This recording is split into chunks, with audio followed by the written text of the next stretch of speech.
விவசாயத்துல விவசாயிகள் அதிகப்படியா சந்திக்கக்கூடிய பிரச்சனைகள் அப்படின்னு பாத்தீங்கன்னா இந்த பூச்சும் புழு தாக்குதலும் தான். அப்படி இருக்கும்போது இந்த பூச்சியோட தாக்குதலா இருக்கட்டும், புழுவோட தாக்குதலா இருக்கட்டும், இதை கட்டுப்படுத்துறதுக்கு அதிகப்படியான இந்த பெஸ்டிசைட்ஸை வந்து பயன்படுத்துவாங்க. ஸோ அப்படி இருக்கும்போது இந்த மாதிரி 1000 கணக்கில் இந்த மாதிரி பூச்சிக்கொல்லிகளுக்கு காசு கொடுத்து அதை வாங்கி பயன்படுத்தும் போது விவசாய நிலத்துக்கும் அது வந்து கேடு விளைவிக்கும், அதே மாதிரி பயிர்களுக்குமே ஆபத்தை விளைவிக்கும். அப்படி இருக்கும்போது இயற்கை வழியில ஒரு கரைசல் ஒன்று இருக்கு, அது உங்களுடைய பயிர்கள் இருக்கக்கூடிய பூச்சிகளை புழுக்களை அழிச்சிடும், மொத்தமாக அதை வந்து அழிச்சிடும், எந்த ஒரு பிரச்சனையுமே உங்களுக்கு கொடுக்காது, அமோகமான ஒரு ரிசல்ட் இருக்கும் அப்படின்னு சொன்னா நம்புவீங்களா? எஸ், ஆமாங்க. 3G கரைசலை பற்றி தான் வந்து சொல்லிக்கிட்டு இருக்கேன். ஸோ இந்த ஒரு 3G கரைசலை நீங்கள் வந்து தயார் பண்ணுறது அப்படின்றது ரொம்ப ஒரு ஈஸியான ஒரு விஷயம். ரொம்ப சிம்பிளாக வீட்லேயே அதை நீங்கள் வந்து தயார் பண்ணிக்கலாம். அதே மாதிரி இதை தயார் பண்ணி அதை பயன்படுத்துறதும் பார்த்தீங்க அப்படின்னா ரொம்ப சிம்பிள். ஸோ இன்னைக்கு இந்த வீடியோவில் எதை பற்றி பார்க்க போகிறீங்க அப்படின்னா இந்த 3G கரைசல்னா என்ன, ஸோ இதை நீங்கள் எப்படி வந்து தயார் பண்ணலாம், அதை எப்படி நீங்கள் பயன்படுத்தணும், எந்த அளவில் பயன்படுத்தணும், எவ்வளவு நாளைக்கு இதை நீங்கள் வந்து ஸ்டோர் பண்ணி வச்சுக்க முடியும் அப்படின்ற ஒரு முழு விவரத்தை தான் இன்னைக்கு இந்த வீடியோவில் வந்து பார்க்க போறீங்க. பர்ஸ்வாலா ஃபார்மிங் தமிழ் நேயர்களுக்கு வணக்கம், நான் மதுமிதா. ஸோ இந்த 3G கரைசல் அப்படின்னு எடுத்துக்கிட்டிங்கன்னா 3 இன்க்ரீடியன்ட் தாங்க, அதாவது 3 பொருள் தான். இஞ்சி, பச்சை மிளகாய், பூண்டு. ஸோ இந்த 3த்தையும் பயன்படுத்தி தான் இந்த 3G கரைசலை நீங்கள் தயார் பண்ண போறீங்க. இந்த 3 பொருள் ஏன் அப்படின்னு பார்த்தீங்கன்னா இந்த 3 பொருளுமே காரத்தன்மை அப்படின்றது அதிகமாக இருக்கும். இஞ்சியை வெறுவாயில் நம்மளால சாப்பிட முடியாது, காரம். அதே மாதிரி பூண்டையும் நம்மளால வெறுவாயில் சாப்பிட முடியாது, காரத்தன்மை அதிகமாக இருக்கும். எல்லாருக்கும் பொதுவாக தெரியும் பச்சை மிளகால காரத்தன்மை அப்படின்றது அதிகமாக இருக்கும். ஸோ இந்த 3த்தையும் நீங்கள் வந்து ஒன்றா போட்டு அரைச்சி இதை நீங்கள் உங்களுடைய செடிகள் மேலே தெளிக்கிறீங்க அப்படின்னும் போது பொதுவாக நம்மளுக்கே கண்ணு எரியும், எங்கேயாவது பட்டுருச்சு அப்படின்னும் போது அந்த ஒரு மாதிரி எரிச்சல் இருந்துகிட்டே இருக்கும். சின்ன சின்ன பூச்சிகள் மேலே, புழுக்கள் மேலே இந்த காரம் இருக்கக்கூடிய ஒரு தன்மை கொண்ட ஒரு திரவம் வந்து படுது அப்படின்னும் போது கண்டிப்பாக அந்த இடத்துல பூச்சிகளாக இருக்கட்டும், புழுவாக இருக்கட்டும் இருக்கவே இருக்காது. ஒரு சிறந்த பூச்சி விரட்டி அப்படின்னு சொன்னீங்கன்னா இந்த 3G கரைசலை தான் முக்கால்வாசி பேர் வந்து சொல்லுவாங்க. இது வந்து விவசாய நிலத்தில் இருக்கக்கூடிய பயிர்களுக்கு மட்டும்தான் பயன்படுத்தணும் அப்படின்னு கேட்டிங்கன்னா கண்டிப்பாக கிடையாது. உங்கள் மாடி தோட்டம் வச்சுருக்கீங்க, மாடியில் ஒரு 10 ஒரு 20 ஜாடி இருக்குங்க, அதில் வந்து அஸ்வினி பூச்சி அதிகமாக இருக்குது, இந்த புழு தொல்லை அதிகமாக இருக்குது அப்படின்னு நீங்கள் ஃபீல் பண்ணிங்கனாலும் இந்த 3G கரைசலை நீங்கள் பயன்படுத்தலாம்.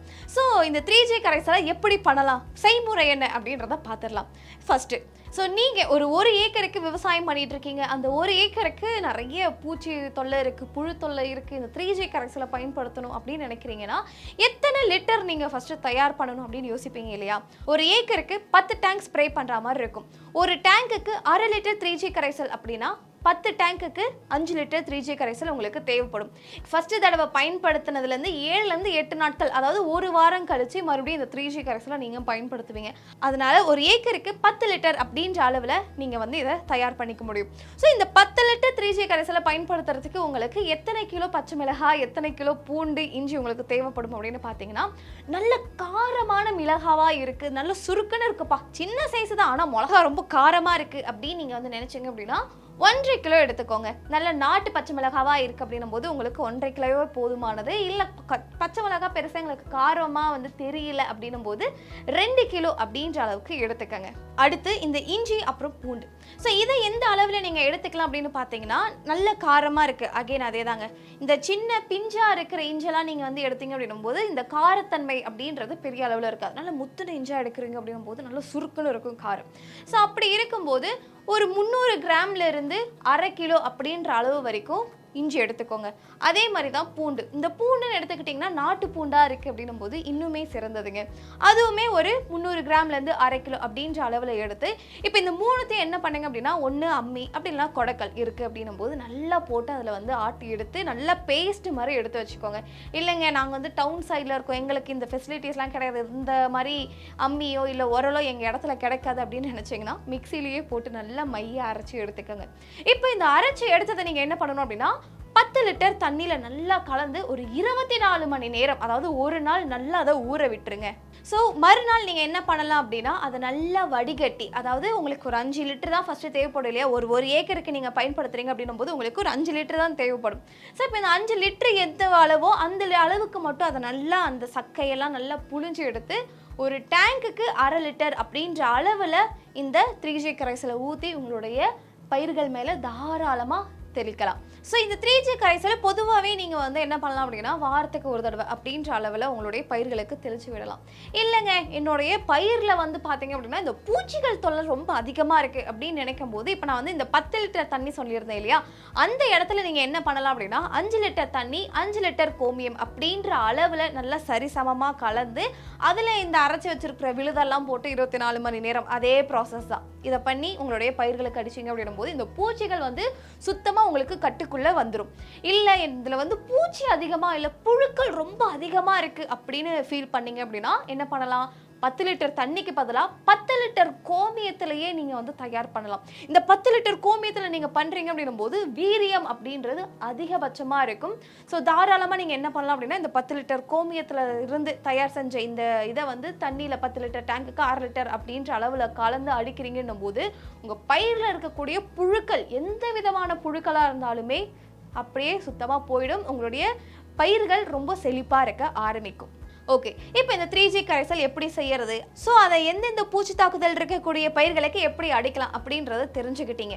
ஆனால் இதை எந்த டைமில் அடிக்கணும் அப்படின்றதான் இன்னும் ஒரு முக்கியமான ஒரு விஷயம். இதை வந்து நீங்கள் விடிய காத்தால அதாவது காலையிலையும் நல்ல வெயில் தணிஞ்சதுக்கு அப்புறமா சாயங்காலம் இந்த 2 வேளையில மட்டும்தான் நீங்கள் அடிக்கணுமே தவிர இந்த மதிய நேரத்தில் உச்சி வெயில் வந்ததுக்கு அப்புறமாலாம் இதை நீங்கள் அடிக்கக்கூடாது.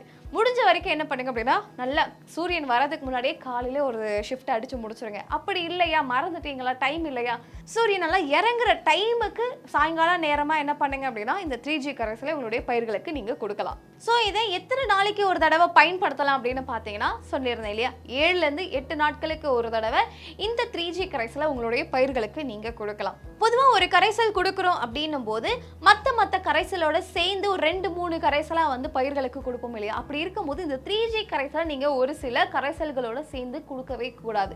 அது என்ன மாதிரியான கரைசல்கள் அப்படின்னு பார்த்தீங்கன்னா இந்த பஞ்சகாவியம், ஈயம் கரைசல், மீன் அமிலம், இது 3த்து கூட நீங்கள் வந்து என்ன பண்ணக்கூடாது அப்படின்னா இந்த 3G கரைசலை கலந்து உங்களுடைய பயிர்களுக்கு நீங்கள் கொடுக்கக்கூடாது. அதுக்கு பதிலாக எந்த மாதிரியான கரைசல்களில் நீங்கள் சேர்ந்து கொடுக்கலாம் அப்படின்னு பார்த்தீங்கன்னா வேப்பெண்ணெய் கரைசல், வேப்பம் பட்டை கரைசல், 5 இலை கரைசல், 10 இலை கரைசல், அக்னி அஸ்திரம், வெள்ளை வேல மரப்பட்டை கரைசல், இந்த மாதிரியான கரைசல்கள் கூட நீங்கள் தாராளமாக இதை கலந்து என்ன பண்ணலாம் அப்படின்னா உங்களுடைய பயிர்களுக்கு நீங்கள் கொடுக்கலாம்.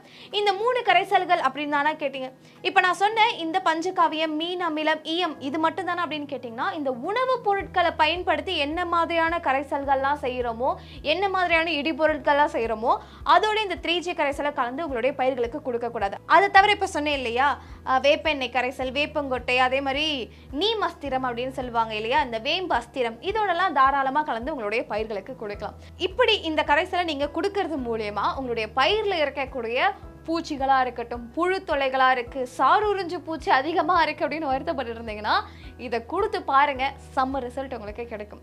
ஸோ இந்த ஒரு கரைசலை நீங்கள் எவ்வளவு நாளைக்கு வச்சு பயன்படுத்த முடியும் அப்படின்னு பார்த்தீங்கன்னா ஒரு நல்ல ஏர் டைட் கண்டெய்னரில் போட்டு இதை ஸ்டோர் பண்ணி வைக்கிறீங்க அப்படின்னும் போது அதிகபட்சமாக 3 மாதம் வரைக்கும் இதை நீங்கள் என்ன பண்ணலாம் அப்படின்னா ஸ்டோர் பண்ணி வச்சுக்கலாம். ஸோ இன்னைக்கு இந்த வீடியோவில் 3G கரைசல் தான் என்ன, அதோடைய பயன்பாடு எப்படி இருக்கும், அண்ட் அதை நீங்கள் எப்படி பயன்படுத்தலாம், எந்த அளவில் நீங்கள் பயன்படுத்தணும் அப்படின்றத பற்றின ஒரு முழுமையான ஒரு வீடியோவை தான் இன்னைக்கு நீங்கள் பார்த்துருப்பீங்க.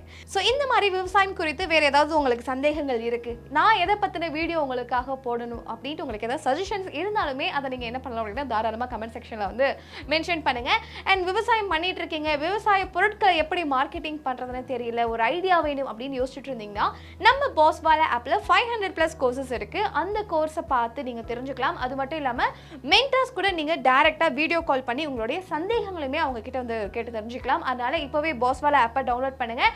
அண்ட் மறக்காமல் இந்த மாதிரி ஃபார்மிங் ரிலேட்டடான வீடியோஸ் உங்களுக்கு வேணும் இல்லை ஷார்ட்ஸ் உங்களுக்கு வேணும் அப்படின்னு நினைச்சீங்கன்னா பாஸ்வாலா ஃபார்மிங் தமிழ் யூடியூப் சேனலை சப்ஸ்கிரைப் பண்ணிக்கோங்க. பாஸ்வாலா, பி த பாஸ்.